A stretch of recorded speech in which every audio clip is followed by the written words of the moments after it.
welcome to this week's video. For this week, I'm going to be doing my wrap-up for the month of February. And pretty good reading month. No DNFs this month, so yay. I was hoping to take a shower and all that before this morning, but hot water's not working. And I don't know why, because yes, we are getting another snowstorm. Even though it's March the 3rd, we're getting another snowstorm. Yay, Canada. But we haven't got it yet, so I don't know what the issue is with the hot water and why it's not working, but apartment living, we love her. So let's just get right into the books. Very happy with my reading month, and yeah, let's just get started. My first one, I actually have an audiobook this month that I read and finished, and it was fantastic, and that was Spare by Prince Harry. Now, I find it funny that there was such like a hullabaloo about this book, and everybody was like, you know, like, of course, granted, understandably talking about it, but of course, the British media was all about like all the negative stuff that he was saying, and they would like deliberately pick out the more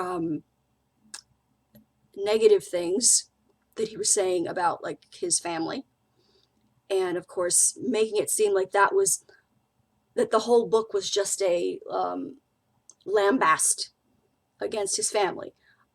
No, it was a lambast against the British media. And in this book, Prince Harry's last fuck was given, and it's right there on the page. The last of fucks for this boy. He has no more to give. The book was fantastic, and he himself narrates it, which was highly enjoyable. And it's just this, he lays it all out there, and there's some people who are complaining, oh, TMI, TMI, you know, like the frostbite story. And all I have to say about that is, who the fuck are you to talk about TMI when, since the day this boy was born, sprinting off to when he was 13, I believe, 12 or 13, when his mom died, which, oh my god, that whole section about like his mom dying and him not wanting to believe it, and that was just heartbreaking. But all these people shouting TMI, and they have been gobbling up every stupid, false BS story that the tabloids have printed about this boy since his mother died. They can, and he even says it there, they can pretend that the British media was like honorably holding back until they were adults, and he's like, no, that was bullshit. That was bullshit. They were following me around the whole time. And then he finally meets somebody that he loves and falls in love with and can have a future with, and then the British media's true colors kind of pop out. And it's ironic because it was around the same time that Trump got elected not here, thank God, oh my god. Although we have our own little mini Trump in Doug Ford, the Premier of Ontario. But around the same time in the US that Trump got elected, and it sort of allowed the racists to believe that they had a right to show their true face. Trump allowed racists to show their true face. And the same thing was starting to happen in England. And that's sort of what happened with Meghan. Like, it was a wonderful thing that she and Harry met and fell in love and had a relationship, but it couldn't have happened at a worse time. Because from like 2016, that's when the match was lit. And the racists came out from under the slime and sludge that they had previously been beaten back to, and allowed to think that what they had to say and that their feelings were important. That they had a right to hate someone just based on the color of their skin. So, but then he talks about how, again, it's the British media like frothing this up, and here it's the right-wing conservative media frothing them up, propping the racists up, and pouring the gasoline, when for like the actual like British people, and for most of Canadian people, they were totally in support of Meghan, and they loved Meghan, and they loved that Harry was happy. But there was a British media pouring the gasoline and being like, oh, she's, she's going to be the Compton princess, and she's talking about how her mother like lived in like a poor neighborhood and like all this BS. And he was just like, you're going to print all these BS stories about me? Let me tell you the actual truth. Now, granted, this is his truth. And people can say, oh, there's two sides to every story or what have you. Well, the British media side is kind of bullshit, has proven themselves to be bullshit. In the wise words of one Nancy Wheeler, it's bullshit. It's just bullshit. So, I'm sorry, I'm going to be more inclined to believe Prince Harry's side of the story. And he talks about how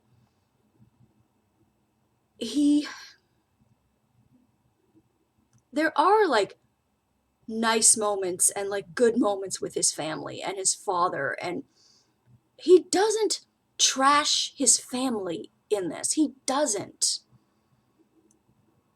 He just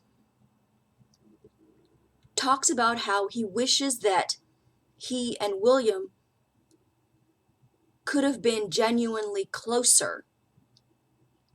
Because he does share stories where they have nice moments. But William just, and I don't know, to me, like he always kind of had this vibe sort of as he was growing up as kind of a weak, very sort of fragile male ego type. Like, Harry couldn't succeed because it made William look bad. And because William was going to be the heir and Harry was just the spare, it was Harry's job to up so that William could look better. But William says, like, that was a narrative that Harry believed the British media sort of put on them. Like, he was the naughty one and William was the good one. But it sort of came to be that like the family sort of saw it that way too, and sort of fed into that narrative because it was all about making William look good.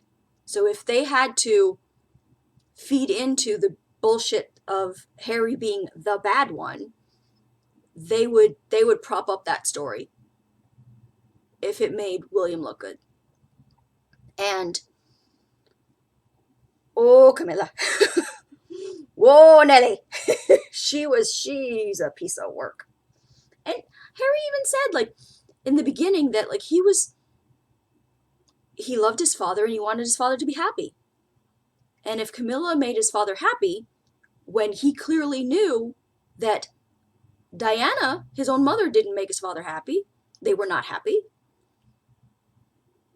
As a son who loves his father, he wants his father to be happy. But again, Harry was becoming too popular. And then when Meghan came along, Harry and Meghan were becoming too popular. More so and more beloved than William and Kate, and more beloved than Charles and Camilla, which I don't know what the Camilla was smoking to think that the people would ever like see her as a beloved person after what she and Charles had done to Diana. And again, takes two people to tango. The marriage was just not happy, and Charles was like wanted to be happy and whatever. But then you learn that Camilla was a lot behind the BS stories that were being printed about Harry and Meghan. So I have no, like, I was of the belief that, you know what, Diana's gone, God rest her soul, you know, just let, all Camilla did was fall in love with a married man and blah, blah, blah. No, that's not all Camilla did. It wasn't just about her, you know, wanting to be happy with the man she loved. No. She, like, trashed Harry and Meghan to the press and allowed them to print BS stories and fed them BS stories to make her and Charles look good, to make, and like William and Kate, I don't know if William and Kate actually fed stories to the press. I don't remember if Harry makes that clear or not. But they didn't do anything to stop it when the royal family had done all manner of things with the press to stop the more negative stories of their side of the family from being printed. Prince Andrew, I'm looking at you. There was all this bullshit about Meghan being spewed. Prince Andrew? We don't know him? Like, do we? Do we not know him? So,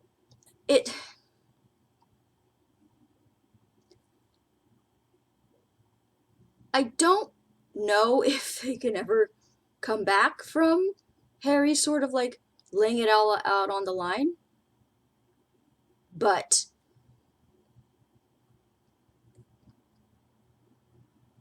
I think that Harry most definitely did the right thing in like breaking off from them and just being like, and it was amazing to me how much the Queen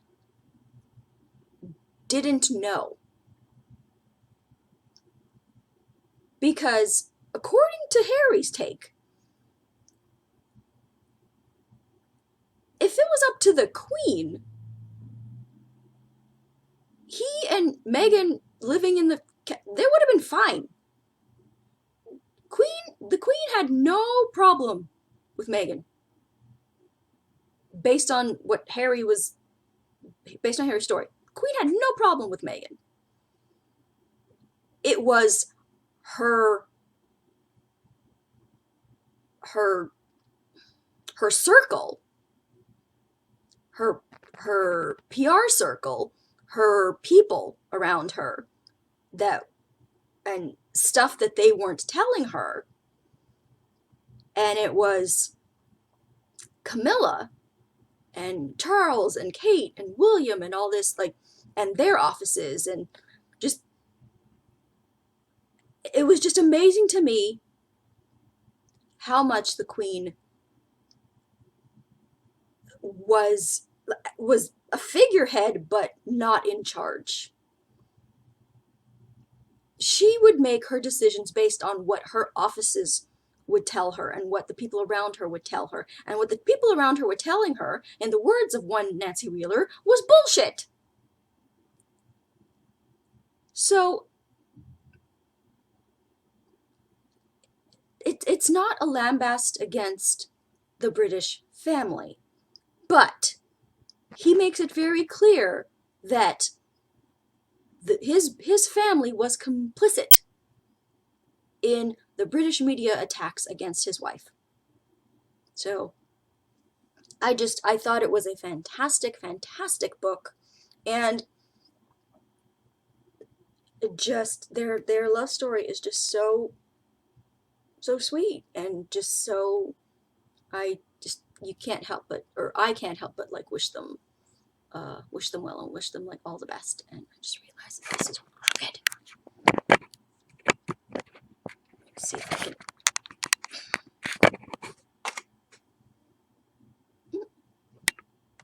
A little bit better. Well, okay. So that was Spare by Prince Harry. Then I finished Jane Austen's Persuasion. And let me tell you, I don't think Jane Austen is for me. Because while I loved this love story miles above Pride and Prejudice, I love this book miles above Pride and Prejudice. And while there are some very lovely lines in it, this story, the romance story, delivered more than Pride and Prejudice, but did not deliver enough for me. I mean, I will say, that one letter, the letter that Captain Wentworth writes her, is more romantic than the entirety of Pride and Prejudice. I said what I said. This is just, in my opinion, a better book.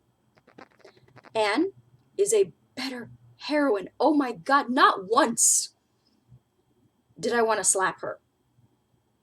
And I couldn't stand Elizabeth Bennet. Elizabeth Bennet's one redeeming quality, was that she was a good sister. That's it. But Persuasion is the story of Anne Elliot and Frederick Wentworth. And they are in love. And they want to get married. But her family convinces her to no. Because Wentworth has no monies. So she is a young girl, and she allows herself to be convinced that she should break it off with him. She allows herself to be persuaded, as it were, to end the engagement because he has no monies. And he is understandably brokenhearted and angry and goes off to make his fortune. And the family wants Anne to, find someone better and, of a better station and all that. But Anne pretty much suffers instant regret and does not fall in love with anybody else, does not want anybody else, and carries a torch for him for like 8 years. And then Wentworth comes back. He is now having the monies. He is now a captain. And the feelings between him and Anne are still very much there. And so it's just sort of them coming back together, but being sort of wary of, trusting each other again. And like, he doesn't know if he should like give her another chance. And this is definitely a second chance romance. And the letter, y'all. Oh, that letter. Again, that letter, that one letter. But I will say this. I don't like Jane Austen's writing style. Because again, it takes her 27 words to get out a 1 point in a sentence. She like goes on. And it's 4 chapters in before we even get a mention of Anne. We start off with some Walter dude. And it's like, I don't care. I don't care about him. I don't care about Lady Russell. I don't care about Henrietta. The actual like love story in here is about maybe like 10 pages, like spread out throughout the book. There's like 10 pages worth. And then the rest is all freaking society padding.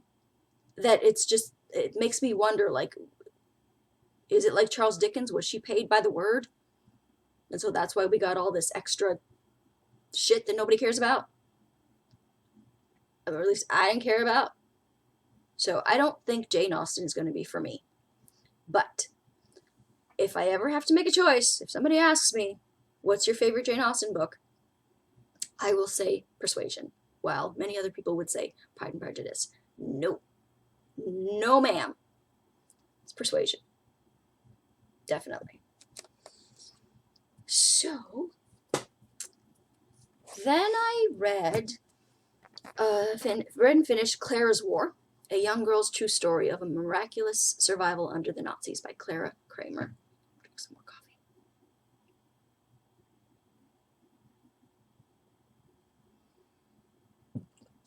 And this is a nonfiction,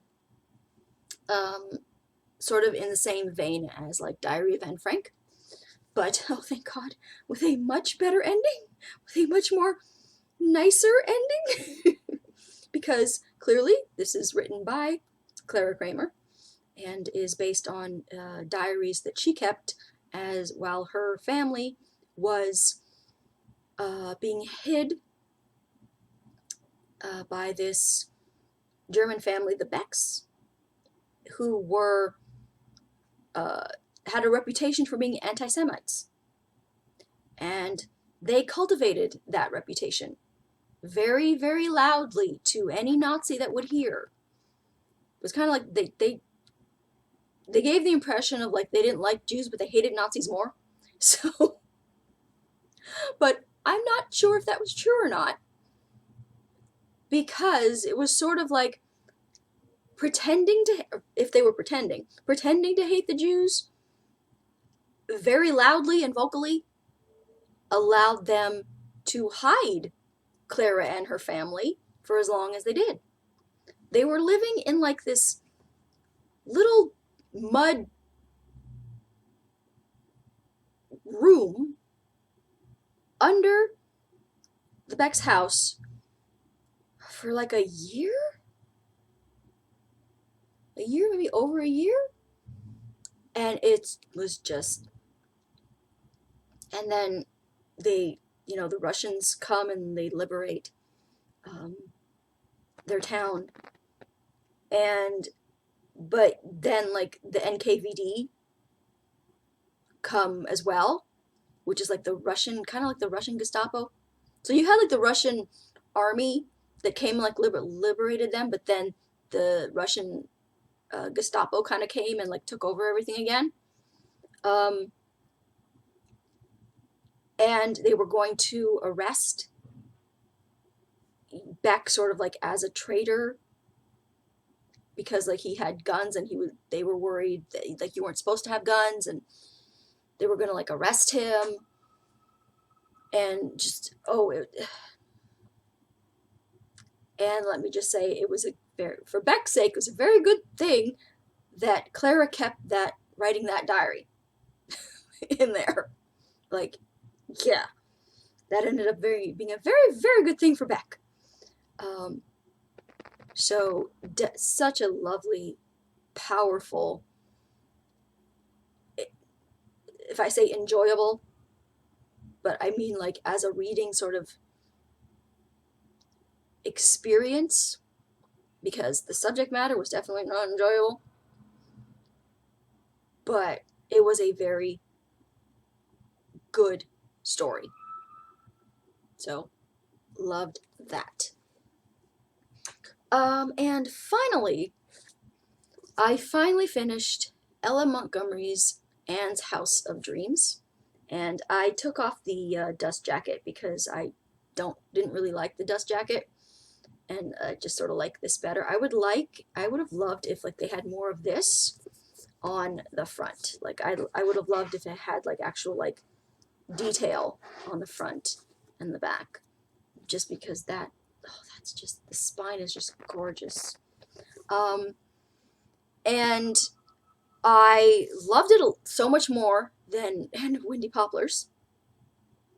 We have Anne and Gilbert, newlyweds in um, their first home, living in this small, very remote house, and that comes into play later. Um, and Gilbert is sort of starting his career as a doctor. And this is sort of in the same vein as like the other Anne books, where the plot is kind of the same, where there's a girl who like she's sad, and sort of fixes, her life, and becomes friends with her, and it's sort of like Anne solves everybody's problems.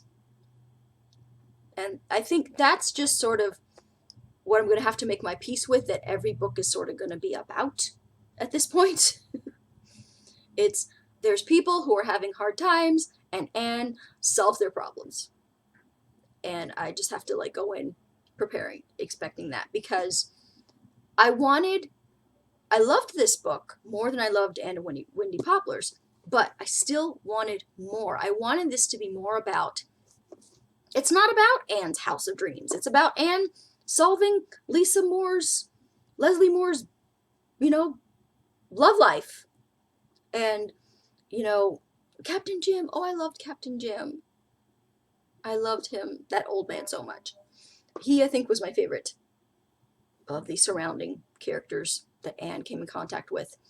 Um, but I wanted more of her and Gilbert together. Like, that she's a new wife. What is that like for her? How is she adjusting to married life? Like, I wanted more of the focus to be on her and Gilbert's married life.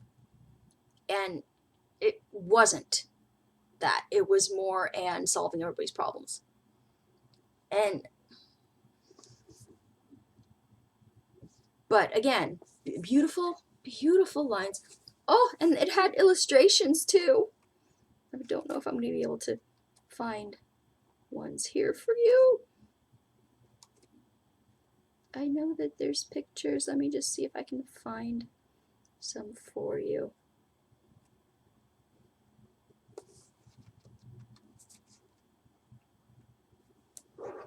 Like, yeah, there's illustrations in it. There's pictures. And we get some babies. We get little Joyce, who is Anne and Gilbert's first baby, who sadly does not make it, passes away. And that was a very, like, again, I wanted more. I wanted more of Anne and Gilbert dealing with that grief together, and like, but then they have another baby, a baby boy, who Anne names after Captain Jim and after Matthew, our darling Matthew, who was her basic like father slash grandfather, father, who he and Marilla are the brother and sister who first adopted Anne, so Matthew like basically raised her. But they named the baby James Matthew. No, ma'am. No, ma'am. You put more respect on my Matthew's name than that. It should have been Matthew James. I liked Captain Jim. Do not get me wrong. I loved his character. But his name should have come second. It should have been Matthew James, not James Matthew. Just that made me side-eye Anne a little bit.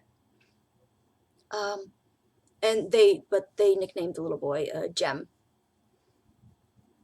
which reminds me of Outlander and Roger and Brianna's little Jemmy. So yeah, I liked it, loved it so much more than Anne of Windy Poplars, but I wanted more. I wanted more of Anne and Gilbert, and then they, as they're starting to have more children, and Gilbert finds another house closer to town, and they decide that they're going to have to move closer to town because of Gilbert's job as a doctor, and it was becoming too hard for him to come from outside of where all the people were, because they lived in like pretty remote outside of the main hub of the population of the city, of the town. So because of his job, they had to move closer because it was becoming too hard for him to come from his house to administer to different people. So they are moving out of Anne's House of Dreams, which we didn't spend much time there anyway. And what I mean by that is they lived there for years, but I didn't get that feeling of this was this, house full of, like, they told me that this was this house full of love, and it was, it was a very nice house, but I didn't see that through Anne and Gilbert. I didn't see their relationship and their love flourishing in this house. I just saw Anne bringing in all these strays from around the neighborhood that had problems, and her solving them. So, but yeah, so that was, liked it better than Anne of Windy Poplars. I still like the first 3 better of the series. So yeah, that's what I read this month. Not bad at all. No DNFs, which is awesome. So let me show you what I'm reading for my work book, the book that I take to work and read during my breaks and on my commute. We are starting from Blood and Ash by Jennifer L. Armentrout. And I mentioned, like, in a vlog and stuff before, that I have stayed away from this series mostly because I've just found all the hype around it and all the booktube content around it to be very disingenuous and just not.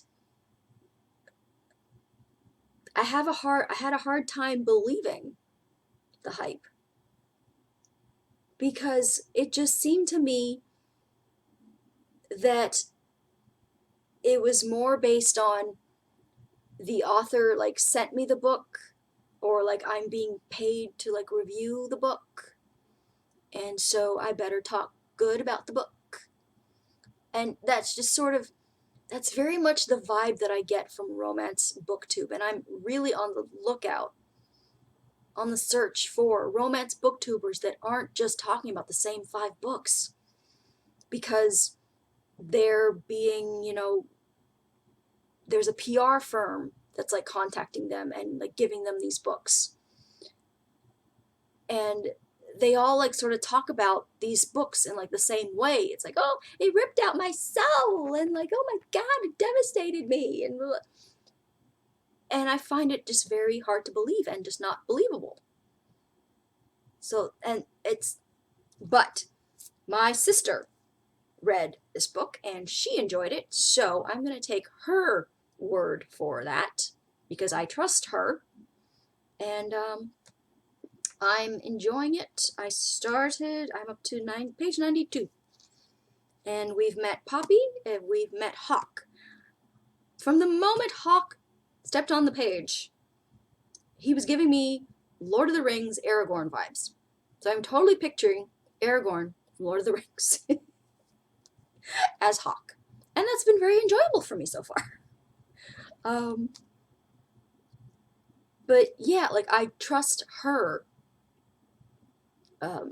when she tells me that she likes a book.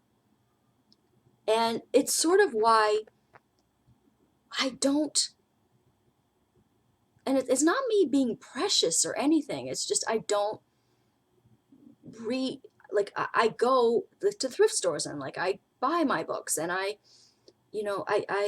when I'm talking about books, I'm talking about books that I actually, like have on like my shelves and my TBR. And it's like I'm not some PR marketing machine booktuber, which I find a lot of romance booktube is, and I don't, and it's why like I've shied away from a lot of romance booktube because I don't find it genuine, and that's just my opinion. So, I talk about books that are not going viral on Book Talk or what. Like, don't even get me started on Book Talk. Don't even. If we want to talk about fake PR, don't even get me started on Book Talk. But I talk about books that like I find and I buy and I read, and they're not the viral Book Talk books. They're not like, because nobody is sending me these books for me to read and talk up, and I'm not doing PR for anybody. I'm reading this book because my sister liked it and suggested it to me. Otherwise, no, I would have never picked up this book. Just because of all the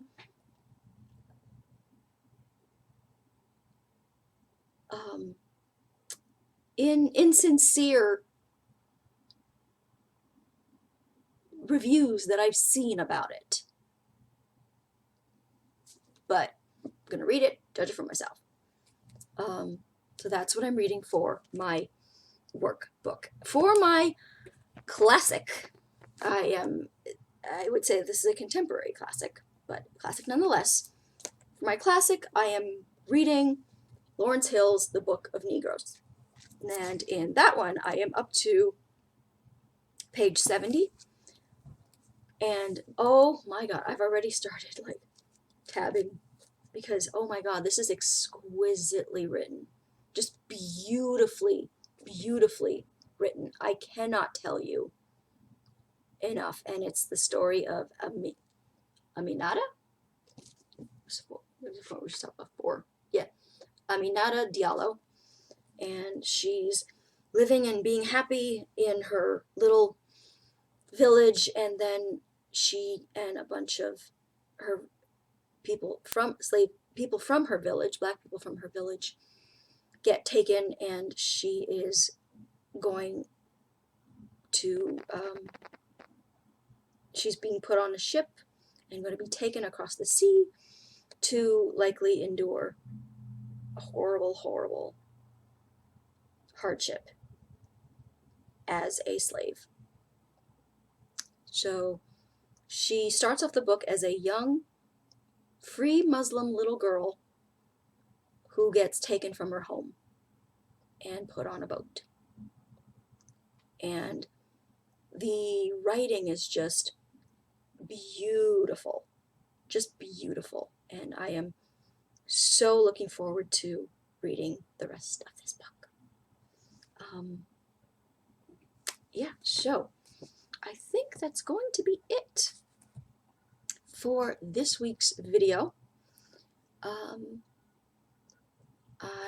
Let me know if you've read any of these books. I would love to know what you think.